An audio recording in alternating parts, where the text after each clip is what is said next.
Assalaamu calaykum waraxmatullaahi wabarakaatu.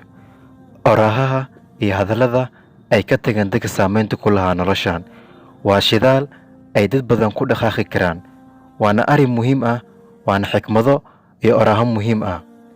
Halkan waxaa idinkula wadaagayaa maanta oraho ay macquul tahay in ay noloshaada saameyn weyn ku yeeshaan, weliba dhinac wanaagsan. Ku soo dhawaada muuqaalkeena maanta.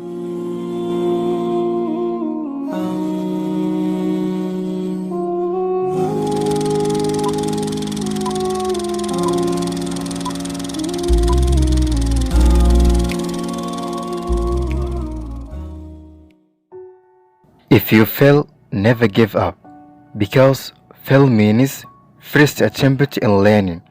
Haddii aad guuldaraysato, ha quusan, maxaa yeelay guuldarradu macnaheedu waa iskudayga ugu horeeya ee barashada. And it is not the end. In fact, end means effort never dies. Dhammaashaha ma ahan wax dhammaaday. Dhammaadka macnihiisu waa dadaal aan marna dhimanayn.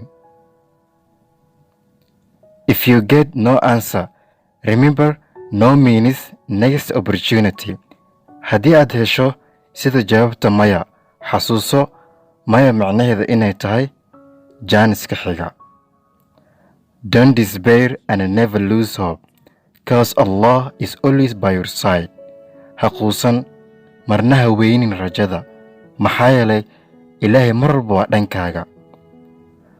The only one who knows you and your problems more than yourself is Allah.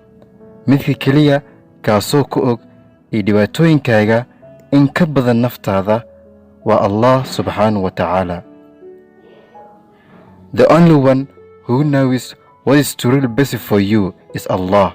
Midka keliya kaasoo og waxa kuu wanaagsan waa Allah subxaanahu wa ta'ala.